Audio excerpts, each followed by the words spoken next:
ketika merasa aman dari siksa Allah Subhanahu wa taala. Ma'asyiral muslimat yang dimuliakan Allah Subhanahu wa taala, merasa aman dari makar ataupun siksa atau azab Allah Subhanahu wa taala adalah sesuatu yang sangat bahaya dalam kehidupan kita, karena dia menghilangkan perasaan takut. Rasa aman dari makar ataupun siksa Allah Subhanahu wa taala artinya dia menghilangkan sesuatu yang sangat penting dalam ibadah hati kita. Apa itu? Al-khawfu, perasaan takut. Di sini pengarang rahimahullahu taala membawakan beberapa dalil dari Al-Qur'an dan juga hadis Nabi sallallahu alaihi wasallam. Allah Subhanahu wa taala berfirman, "Fala ya'manu makrallahi illal qaumul khasirun." Tidaklah orang itu merasa aman dari makar Allah atau siksa Allah kecuali orang-orang itu termasuk orang-orang yang rugi. Ayat ini, Bu, sebelumnya adalah ayat bicara soal kaum-kaum umat terdahulu. Dari surah Al-A'raf ayat 99 ini, kalau Ibu baca ayat-ayat sebelumnya, itu bicara tentang azab-azab yang Allah Subhanahu wa taala turunkan kepada umat-umat sebelum kita, di mana Allah Subhanahu wa taala menceritakan tentang kisah Nabi Allah Hud alaihi salatu wassalam yang diutus kepada kaumnya yang bernama kaum Ad. Tapi sebagaimana kebiasaan Rasul yang diutus oleh Allah Subhanahu wa taala tidak lepas daripada penentangan kaumnya, sehingga akhirnya Allah Subhanahu wa taala timpakan azab kepada kaum Ad itu dengan cara apa? Dengan cara diangkat ke langit, kemudian dibentur-benturkan di langit selama 7 malam 8 hari, baru kemudian ditimpakan kembali ke bumi seperti tunggul-tunggul kurma, kata Allah. Kemudian setelah lewat masanya kaum Ad yang diutus kepada mereka Nabi Allah Hud alaihi salam, maka Allah Subhanahu wa taala menceritakan tentang kisah kaum Tsamud yang diutus kepada mereka. Kaum Tsamud ini seorang nabi yang digadang-gadangkan dalam kaumnya itu menjadi pemimpin mereka, Nabi Allah Saleh alaihi salam. Tapi ketika Nabi Allah Saleh diangkat menjadi nabi, justru kaumnya malah ingkar. Keingkaran kaumnya inilah menjadikan Allah Subhanahu wa taala turunkan azab kepada mereka. Mereka dibinasakan bergelimpangan di rumah-rumah mereka dengan satu teriakan Jibril alaihi salam. Kemudian setelah lewat kaum Tsamud, Allah Subhanahu wa taala menceritakan kaum Madian yang kebiasaan mereka curang dalam berdagang. Mereka suka mengurang-urang takaran, mengurang-urang timbangan, mengurang-urang meteran dan begitu seterusnya. Akhirnya kemudian Allah utus kepada mereka Nabi Allah Syuaib alaihi salam. Lagi-lagi kaum Madian kufur kepada seruan Nabi Syuaib. Akhirnya Allah azab mereka. Kemudian setelah itu Allah Subhanahu wa taala ceritakan kisah Nabi Allah Lut, kisah kaum Sodom, kaum yang melakukan dosa yang belum pernah dilakukan umat sebelum dan sesudahnya. Berbagai macam kerusakan, salah satunya yang berkaitan dengan seksual, penyimpangan seksual, muncul homoseksual, lesbi dan begitu seterusnya. Akhirnya Allah Subhanahu wa taala turunkan azab kepada mereka dengan dihujani batu dan diangkat negerinya ke langit, kemudian dihempaskan kembali, dan kita lihat hari ini menjadi laut mati. Baru setelah itu Allah Subhanahu wa taala berfirman. Apa firman Allah Subhanahu wa taala? Allah Subhanahu wa taala mengatakan, "Afa amina ahlul qura an ya'tiyahum ba'suna bayatan wa hum naimun." Awa amina ahlul qura an ya'tiyahum ba'suna duha wa hum yal'abun. Afa aminu, di sini baru masuk ayatnya, afa aminu makrallahi fala ya'manu makrallahi illal qaumul khasirun. Maka apakah penduduk negeri itu merasa aman dari siksa Allah Subhanahu wa taala yang datang kepada mereka di malam hari ketika mereka sedang tertidur? Ataukah penduduk negeri itu merasa aman dari siksa Allah yang datang pada mereka di pagi hari, sedangkan mereka sedang bermain-main? Kemudian Allah mengatakan, atau apakah mereka merasa aman dari siksa Allah subhanahu wa ta'ala yang datang tidak terduga? Tidaklah orang yang merasa aman dari siksa Allah kecuali orang-orang yang rugi. Ma'asyiral muslimat yang dimuliakan Allah azza wa jalla, sehingga kalau kita melihat tartib surah Al-A'raf yang menceritakan tentang umat-umat yang dihancurkan karena pembangkangan mereka kepada Allah dan Rasulnya, dan mereka merasa aman dari azab Allah subhanahu wa ta'ala, kemudian Allah katakan di sini, apakah penduduk negeri itu merasa aman dari siksa Allah yang datang di waktu duha, di waktu malam tidak terduga, menunjukkan bahwa aman dari siksa Allah itu mengundang azab. Hakikatnya mereka sedang mengundang azab Allah subhanahu wa ta'ala. Lihat di sini Allah subhanahu wa ta'ala, kalau mengirim azab itu rata-rata Allah subhanahu wa ta'ala turunkan di saat manusia tidak memiliki persiapan untuk tobat. Karena Allah subhanahu wa ta'ala mengatakan, afa amina ahlul qura an ya'tiyahum ba'suna bayatan wa hum naimun. Apakah penduduk negeri itu merasa aman dari siksa kami, kata Allah, yang datang kepada mereka di malam hari? Malam hari tempat orang tidur kan. Dan rata-rata kita lihat musibah di negeri kita ini datangnya kapan? Malam. Gempa, tsunami, dan begitu seterusnya. Rata-rata di malam hari. Sementara malam hari itu manusia tidak sedang terjaga, mereka sedang tertidur.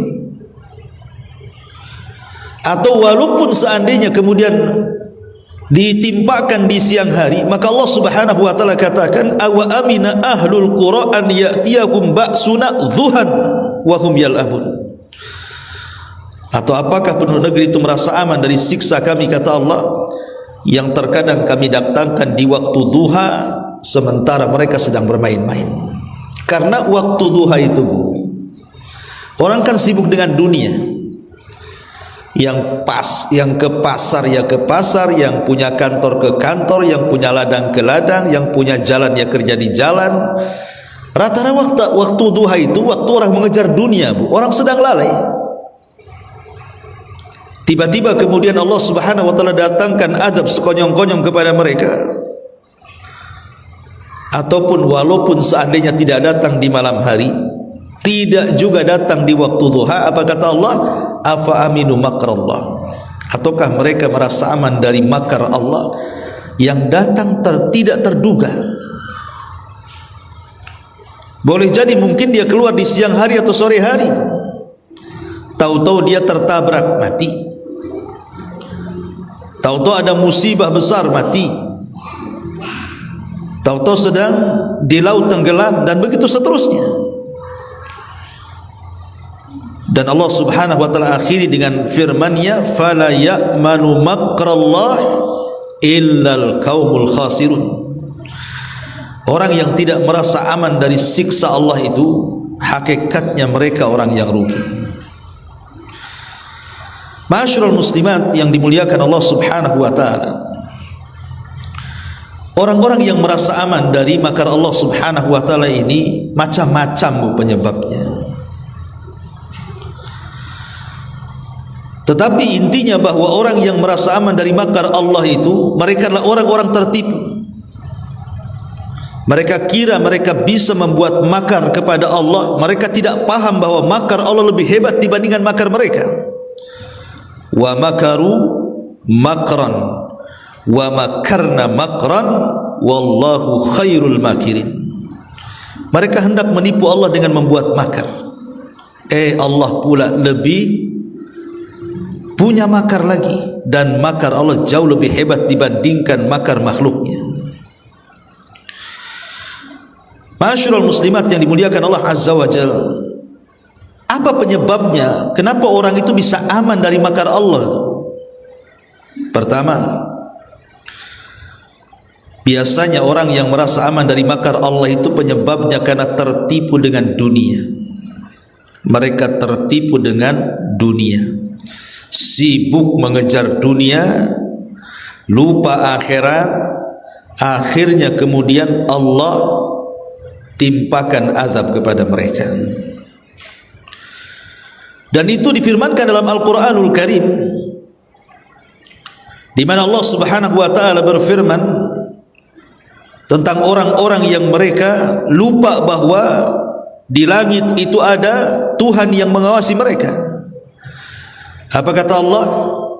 Falamma nasu ma dzukkiru bihi fatahna alaihim abwaba kulli syai'in hatta idza farihu bima utu akhadnahum baghtatan fa idza hum mublisun. Dalam surah Al-An'am ayat 44 Allah katakan, maka apabila mereka lupa terhadap apa yang telah diingatkan kepada mereka, lupa dengan Quran, lupa dengan hadis, lupa dengan Islam, lupa dengan nabinya, lupa dengan akhirat. Ketika mereka dilupakan tentang urusan akhirat, justru kami bukakan kepada mereka pintu-pintu dunia. Disukseskan jualannya, disukseskan bisnisnya, banyak keuntungannya melimpah. Bukannya bersyukur, malah kufur. Maka Allah katakan, apabila mereka sudah senang dengan apa yang telah diberikan Allah kepada mereka dari dibentangkan dunia ini, akhadnahum baghtah, disitulah kami akan datang dengan azab yang tiba-tiba. Lihat kisah Qarun. Al-Quran itu bukan kitab sejarah, walaupun ada sejarah dalam Al-Quran, tapi Al-Quran itu kitab ibrah, kitab pelajaran dan kitab hidayah. Ketika Allah Subhanahu wa taala menceritakan Qarun, bukan berarti kisah Qarun selesai sampai Qarunnya mati, tapi akan ada Qarun-Qarun yang menggantikan Qarun-Qarun Musa. Walaupun tidak sekaya Qarun Musa, tapi akan ada orang-orang sejenis Qarun. Qarun ini sebenarnya dia awalnya orang baik, Bu, orang soleh. Ada yang mengatakan orang soleh kalau kita melihat kisah Israiliyat itu. Bahkan disebut munawwir karena dia pakar pembaca Taurat. Jadi kalau dia membaca Taurat itu indah suaranya, diundang ke sana kemari untuk membacakan Taurat. Itu Qarun, Bu. Itu lagi miskin-miskinnya tuh si Qarun tuh. Akhirnya kemudian dia datang kepada Nabi Musa alaihi salatu wassalam, minta supaya Allah membentangkan rezeki kepada dia. Maka oleh Nabi Musa diajarkanlah Ismul Azam, nama-nama Allah yang agung, yang dengannya siapa yang berdoa dikabulkan dan siapa yang meminta diberi. Akhirnya kemudian lambat laun waktu pun berjalan, Qarun akhirnya Allah bentangkan kekayaannya seluas-luasnya. Bahkan bukan hanya orang paling kaya di zaman Bani Israel, bahkan orang paling kaya satu dunia mungkin. Hari ini siapalah yang punya kekayaan seperti Qarun tuh, Bu? Yang gemboknya saja diangkat oleh uli kuwah, pemilik tenaga-tenaga kuat, uli usbatin ulil kuwah, Quran mengatakan. Bagaimana dengan pintu dan gudangnya tuh? Kuncinya saja dibawa orang-orang yang kuat-kuat. Tetapi Qarun tidak bersyukur dengan kekayaannya. Dulu dia miskin, kemudian kaya, tidak bersyukur dengan kekayaannya. Merasa aman dari makar Allah. Ketika datang syariat zakat, kemudian Nabi Musa pun mengutip zakat kepada orang-orang kaya, salah satunya Qarun. Qarun pun mengelak seolah-olah kekayaan itu bukan datang dari Allah karena perantara Nabi Musa.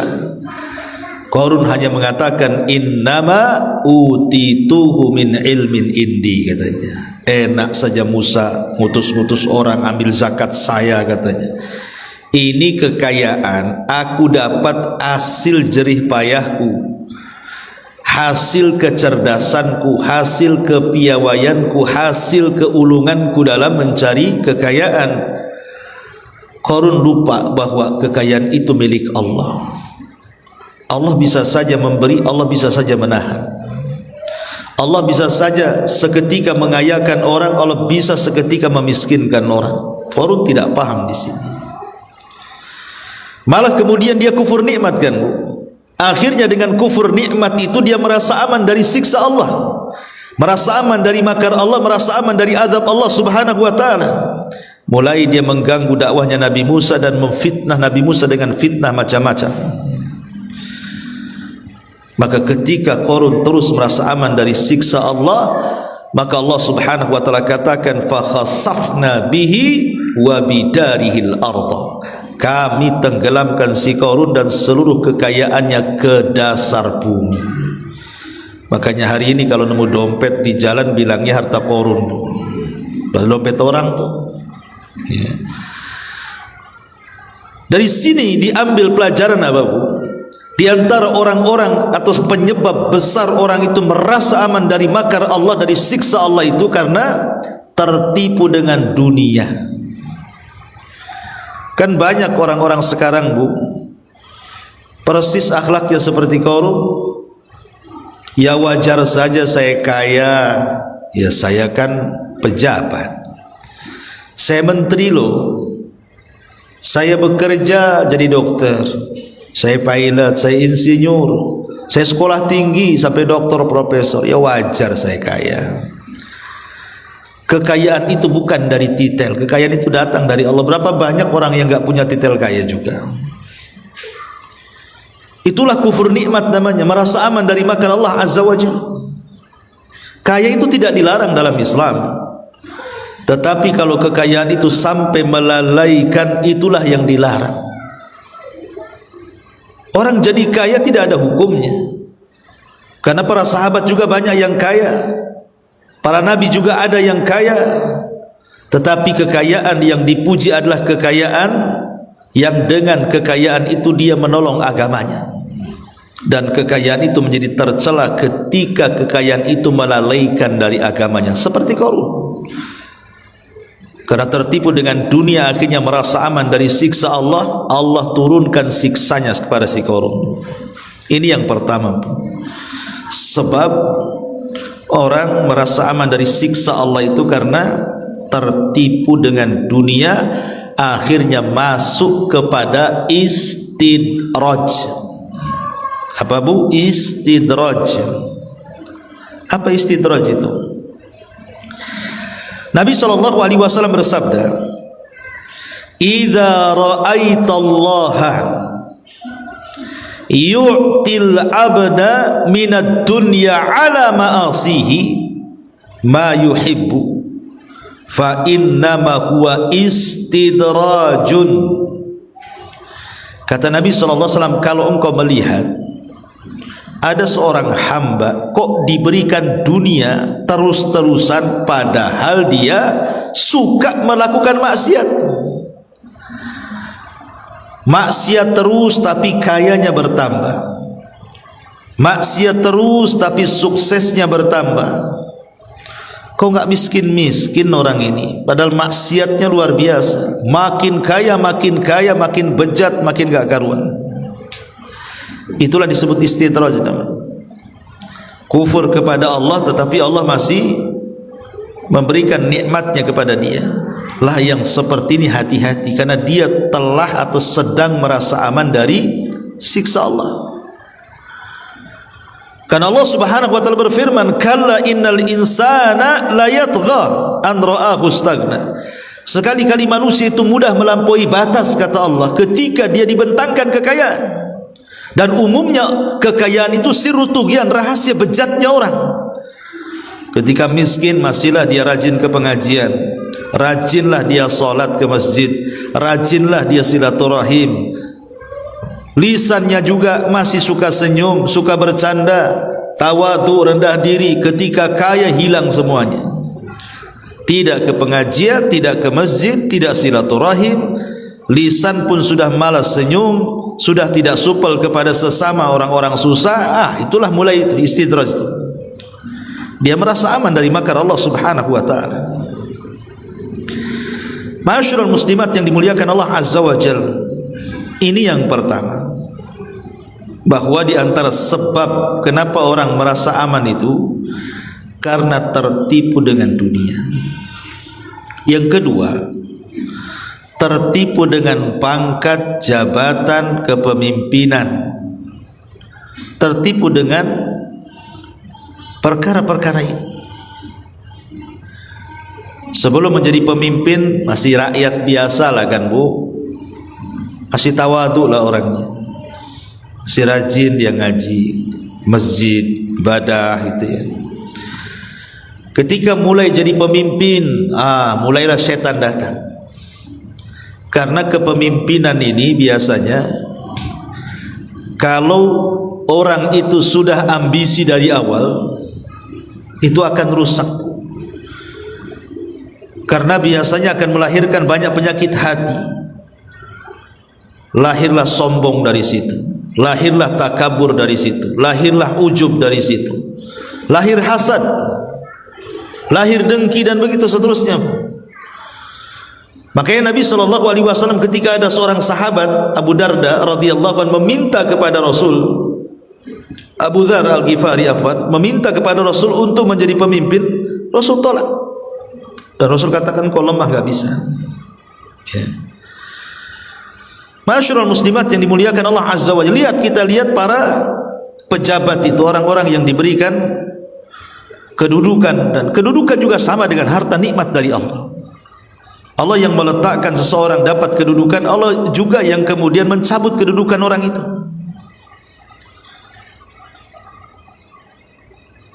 Ketika kemudian kita melihat dalam Al-Quran kisah Fir'aun umpamanya,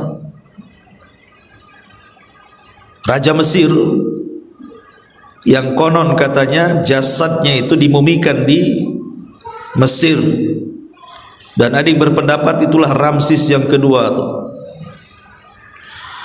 yang dikatakan Fir'aunnya Musa. Lihat bagaimana kecongkakan seorang Fir'aun yang Allah katakan idhab ila fir'auna innahu tagha. Pergi kau Musa kepada Fir'aun, dia melampaui batas. Ya, karena terkadang para pemimpin-pemimpin yang Allah takdirkan menjadi pemimpin itu terkadang kalau tidak beriman itu jadi melampaui batas. Dia akan sikat sikut kanan kiri gitu ya, terjang sana sini. Yang penting kepemimpinannya tidak diambil orang, bahkan bisa dia bunuh orang. Lah mereka tertipu dengan kepemimpinan. Kepemimpinan itu kan amanah dari Allah Subhanahu wa taala, harusnya kan dijaga. Harusnya dengan alat itu dia bisa berdakwah, mengajak manusia ke jalan seperti Dzulqarnain. Dia habiskan untuk berdakwah ke arah timur, barat, utara, dan selatan tuh. Walaupun Al-Quran menyebutkan 3 arah, tapi lihat bagaimana Dzulqarnain mengajarkan kepada kita hari-harinya dipenuhi dengan dakwah ilallah, berdakwah kepada Allah. Nah, itu yang benar tuh. Tapi lihat Qarun, lihat Namrud, lihat Dzunwas atau para penguasa-penguasa tempo dulu, karena kebejatan mereka merasa aman dari siksa Allah dan makar Allah, mereka pun menolak ajakan Allah dan Rasulnya. Apa yang terjadi? Allah azab mereka. Na'udzubillah.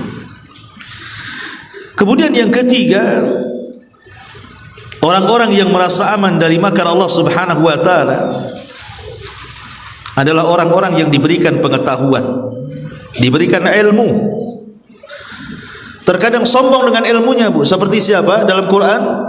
Seperti Bal'am ibn Ba'urah, yang Allah mengatakan watslu alaihim naba'al ladzina atainahu ayatina fansalakha minha. Katakan ya Muhammad, ceritakan tentang kisah seorang laki-laki yang Allah anugerahkan ilmu pengetahuan dari Allah. Dialah Bal'am ibn Ba'urah kalau kata ahli tafsir. Lihat Bal'am bin Ba'urah merasa paling tinggi ilmunya, Akhirnya kemudian didatangi oleh para tokoh-tokoh di kaumnya dengan iming-iming jabatan dan harta. Akhirnya hilang pengetahuannya, dia kufur dan melawan Nabi Musa dan Bani Israel. Orang cerdas Balaam bin Ba'urah itu, tapi bisa kufur, tertipu dengan kecerdasannya. Ma'asyiral muslimat yang dimuliakan Allah Azza wa Jalla, atau penyebab yang lain, tertipu dengan kesehatan. Waktu sakit aja ingat Allah, bertasbihlah dia, bertahlillah dia, bertahmidlah dia. Ibu lihat kan, kalau orang sakit ke rumah sakit atau ada saudara kita yang sakit itu, kan banyak-banyak zikir, takut mati dia. Itu lagi sakit kan Bu. Adalah yang berakal sedikit ya kan, mereka maulah kemudian sholat karena takut mati, berzikir karena takut mati kan. Walaupun banyak juga yang ketika sehat bejat, waktu sakit lebih bejat lagi. Tapi banyak orang-orang tertipu kan Bu, ketika sakit arah gitu kan, kemudian dokter melarang tidak boleh ini dan tidak boleh diulangi itu umpamanya kan. Wah, berangan-angan bercita-cita dia, nanti aku kalau sembuh nggak mungkinlah aku balik lagi ke maksiat itu. Gara-gara maksiat itulah aku jadi begini. Itu lagi sakit ngomong begitu. Tiba-tiba Allah sembuhkan penyakitnya, balik lagi ke maksiatnya coba. Itu kan merasa aman dari makar Allah namanya. Tertipu dengan kesehatan. Padahal kesehatan itu datang dari Allah. Dia tidak paham bahwa setelah sehat itu pasti ada sakit lagi. Karena tidak mungkin orang itu sehat terus, tidak mungkin orang itu sakit terus. Pasti ada giliran sehat, pasti ada giliran sakit. Wa tilkal ayyam nudawiluha bainan nas. Namanya hari itu kan diputar-putarkan. Ataupun penyebab orang merasa aman dari makar Allah itu karena banyak pengikutnya. Banyak pengikutnya. Nah, ini kan masalah nih. Orang-orang yang merasa aman dari makar Allah itu karena merasa pengikutnya banyak, anak buahnya banyak, karyawannya banyak, sehingga dia sombong dengan banyak pengikut itu. Seperti kisah Ashabul Jannataini itu. Kisah dalam surah Al-Kahfi ketika menceritakan kisah dua orang pemilik kebun. Yang satu kufur nikmat, yang satu syukur nikmat. Yang kufur nikmat ini merasa bangga dengan banyaknya pengikut di hadapan kawannya yang syukur nikmat itu. Akhirnya apa? Allah azab ladangnya. Ma'asyiral muslimat yang dimuliakan Allah Subhanahu wa taala, dan banyak lagi orang-orang yang merasa aman dari makar Allah ini. Tapi yang jelas bahwa jangan sampai kita merasa aman dari makar Allah, karena konsekuensinya berat. Ketika kita merasa aman dari makar Allah, dikhawatirkan Allah Subhanahu wa taala menimpakan azabnya sementara kita belum ada persiapan untuk itu. Maka apa obatnya supaya kita ini merasa lebih dekat dengan Allah, tidak merasa aman dari makar dan siksa Allah? Apa caranya? Bagaimana caranya? Ma'asyiral muslimat yang dimuliakan Allah Subhanahu wa taala, pertama Bu, tanamkan perasaan takut. Tanamkan perasaan takut kepada Allah Subhanahu wa taala. Karena begini Bu ya, kita tahu bahwa takut itu adalah satu ibadah yang diperintahkan oleh Allah Subhanahu wa taala, fala takhafuhum wa khafuni. Jangan takut kepada mereka, tapi takutlah kepadaku. Seorang mukmin apabila dia melihat sebuah dosa, maka seolah-olah dia duduk di samping gunung yang mau meletus, kata Nabi. Jadi seorang mukmin itu kalau melakukan dosa itu seolah-olah qa'idun tahta jabalin yakhafu an yaqa alaihi. Coba cari gunung yang sedang erupsi lah, yang mau meletus gitu kan. Udah dikasih tahu tuh sama BMKG, jangan dekat-dekat gunung itu, nanti meletus. Ntar lagi meletus bu.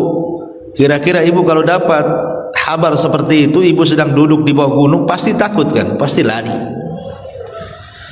Lah itulah kata Rasul permisalan seorang mukmin apabila dia melihat dosa-dosanya seperti ia duduk di pangkal gunung, ia khawatir gunung itu akan menimpanya. Makanya dia lari karena ketakutan dengan gunung itu, sebagaimana lari ketakutan dari dosa yang akan mengakibatkan azab. Karena dosa itu, orang yang duduk di bawah gunung paling tinggi karena letusan gunung mati kan bu. Tapi orang yang melakukan dosa, kalau dia mati di atas dosa, bukan hanya sekedar mati, ada azab yang menunggu dia di neraka, naudzubillah. Tapi lihat bagaimana orang fajir. Orang fajir itu kata Rasul, yara dhunubahu kadubab marra ala anfihi faqala bihi hakadha. Tetapi orang jahat, orang fajir gitu ya, apabila melihat dosa itu tidak takut. Melihat dosa itu seperti melihat lalat yang hinggap di hidung, ditepas kemudian pergi lalat, datang lagi, ditepuk lagi, datang lagi, nggak ada takutnya.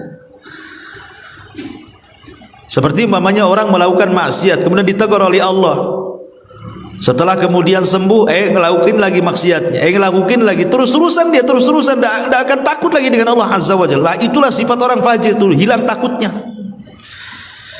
Maka orang yang menanamkan perasaan takut, maka itu obatnya supaya kita tidak meremehkan, merasa aman dari makar Allah Subhanahu wa ta'ala. Karena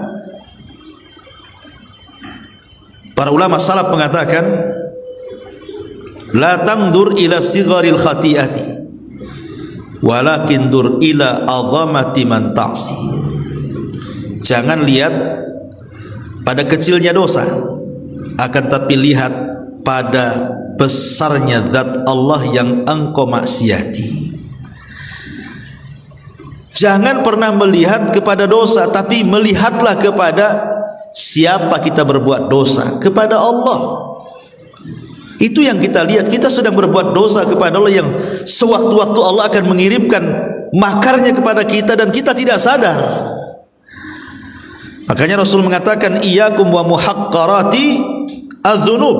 Hati-hati kalian terhadap dosa-dosa yang kalian anggap kecil itu. Ma'asyiral muslimat yang dimuliakan Allah Subhanahu wa ta'ala.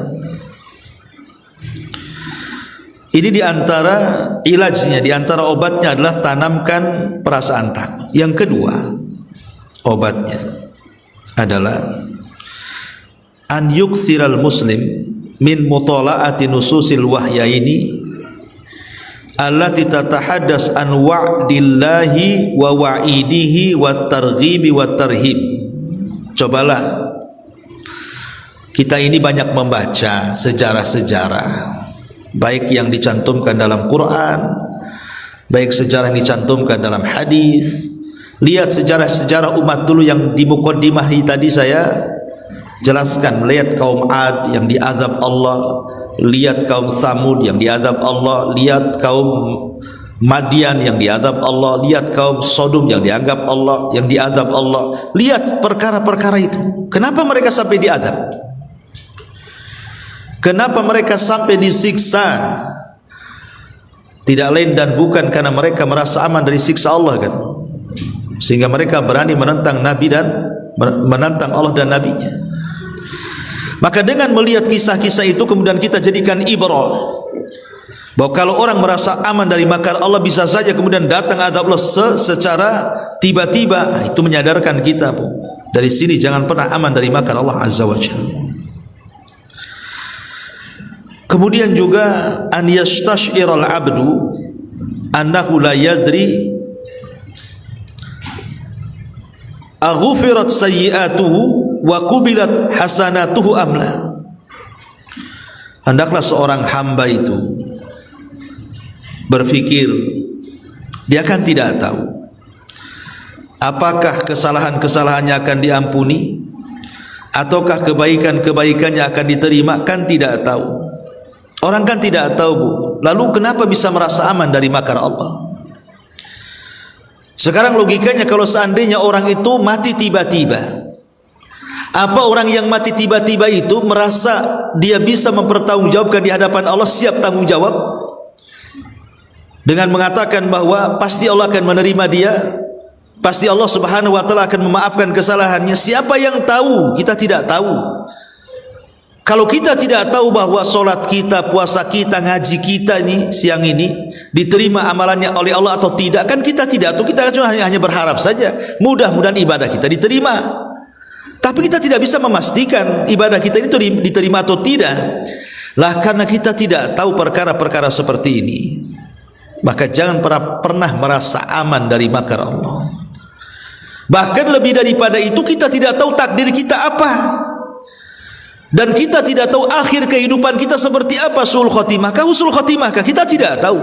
Kalau tiba-tiba sekonyong-konyong Allah Subhanahu wa taala mengadab, menurunkan azabnya, apakah kita termasuk orang-orang yang mati syahid umpamanya, kan, ketika bekerja kemudian terkena runtuhan mati? Ataukah justru itu awal daripada azab Allah di dunia sebelum akhirat?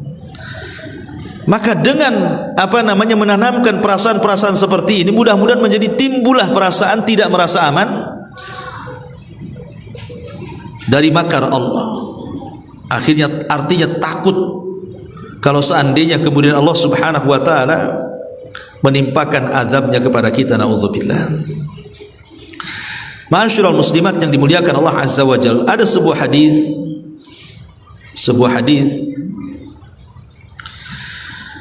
dari Abdullah bin Abbas radhiyallahu anhuma. Abdullah bin Abbas radhiyallahu anhuma, anna Nabiy sallallahu alaihi wasallam su'ila anil kabair. Nabi ditanya soal dosa besar. Maka Nabi SAW mengatakan, asyirku billah wal ya'su min rauhillah wal amnu min makrillah. Dosa besar itu ada 3, kata Rasul. Menyekutukan Allah alias syirik, putus asa dari rahmat Allah, dan kebalikan yang nomor 3, merasa aman dari makar Allah. Kesyirikan, putus asa dari rahmat, merasa aman dari makar Allah. 3-tiganya dosa besar, bahkan lebih besar daripada hanya sekedar dosa besar. Makanya tadi sudah saya singgung, merasa aman dari murka Allah termasuk dari dosa-dosa besar. Dan itu juga dikatakan oleh seorang sahabat namanya Abdullah bin Mas'ud radhiyallahu an, di mana dia mengatakan, akbarul kabair asyirku billah wal amnu min makrillah wal qunut min rahmatillah wal ya'su min rauhillah. Di antara dosa besar, kata beliau, berbuat syirik, merasa aman dari murka Allah, merasa putus asa dari rahmat Allah, dan putus harapan dari ampunan Allah Subhanahu wa taala. Ma'asyiral muslimat yang dimuliakan Allah Azza wa Jalla, kalau kita bentangkan sedikit, termasuk di antara orang yang merasa aman dari siksa Allah itu adalah ketika orang merasa aman dengan keimanan. Ibu jangan pernah merasa aman dengan iman, dengan Islam. Bisa saja orang itu keluar dari iman, bisa saja orang itu keluar dari Islam tanpa sadar. Maka jangan pernah merasa aman dari iman, jangan pernah merasa aman dari Islam. Maknanya, perbaikilah keimanan kita setiap hari dengan istiqomah. Kita kan tidak tahu betapa banyak perkara-perkara yang dijelaskan para ulama, seperti kata-kata yang sadar atau tidak ketika mengucapkannya, rupanya kata-kata itu bisa mengeluarkan orang dari Islam. Perbuatan yang tanpa disadari, rupanya perbuatan itu mengeluarkan pula dia dari keimanan. Kita tidak tahu. Coba umpamanya hadis Nabi SAW, la yazni zani hina yazni wa huwa mu'min. Tidaklah orang berzina ketika dia berzina hilang keimanan dalam dia. ataukah orang yang bermaksiat, mencuri dan begitu seterusnya. Ketika Allah takdirkan tidak ada iman dalam dadanya, atau mungkin kurang iman dalam dadanya, tiba-tiba dia meninggal dunia, kira-kira apa yang dihadapkan di hadapan Allah? Makanya Nabi SAW itu, kata Ummu Salamah, selalu berdoa dengan doa, ya muqallibal qulub tsabbit qalbi ala dinik, ya muqallibal qulub, ya musarrifal qulub sarrif qalbi ala ta'atik. Wahai Zat yang membolak-balikan hati, tetapkan hatiku di atas agamamu, tetapkan hatiku di atas ketaatan kepadamu. Kenapa kemudian Rasul mengajarkan kepada kita? Karena hati saya, hati ibu, hati siapapun itu berada di genggaman Allah. Kapan saja Allah bisa memberikan hidayah, kapan saja Allah bisa menyesatkan dari hidayah, kita tidak tahu. Maka jangan merasa aman. Teruslah pupuk keimanan kita dengan istilah tajdidul iman. Perbaharulah keimanan itu. Dengan cara apa? Teruslah menambah ibadah dan ibadah, ketaatan dan ketaatan, supaya fasanu yassiruhu lil yusra. Sudah mudah dia beramal saleh, Allah mudahkan dia masuk surga. Ma'asyiral muslimat yang dimuliakan Allah Subhanahu wa taala. Kemudian juga merasa aman dari makar Allah adalah putus asa dari rahmat. Putus asa dari rahmat Allah. Terkadang ada orang itu didatangi setan, Bu, dibisikkan di telinganya, umpamanya orang ini banyak kali melakukan dosa, banyaklah, udah enggak terkira dosanya. Terbentiklah dalam hatinya ingin tobat. Akhirnya dia tobat sebentar, dosa lagi, makin banyak lagi, makin seru lagi, makin melampaui lagi. Akhirnya dia terpikir dalam hatinya, mungkin saya tak pantas bertobat. Orang seperti saya tidak mungkin diterima Allah. Orang seperti saya pantasnya masuk neraka. Orang yang mengatakan seperti ini, dia sedang merasa aman dari makar Allah. Dia pikir masuk neraka satu celupan itu perkara ringan. Masuk neraka satu celupan menghilangkan memori kenikmatan satu dunia yang pernah kita rasakan.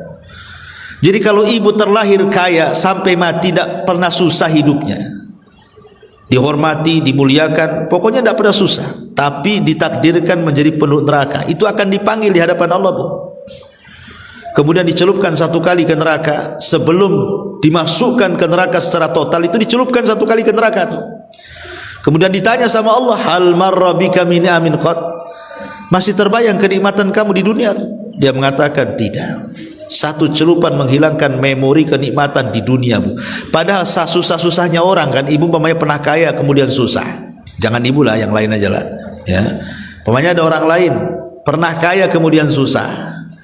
Susah-susahnya orang hidup di dunia itu masihlah nostalgia waktu kayanya kan, Bu. Oh, saya pernah kaya, masih ingat tuh, pernah makan enak, pernah hidup di gedung, pernah punya mobil, masih teringat, Bu.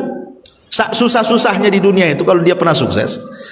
Tapi orang diselupkan satu kali ke neraka, Bu, itu hilang satu memori selama hidup di dunia itu. Ketika ditanya, masih ingat memori-memori? Nggak ada, hilang, blank.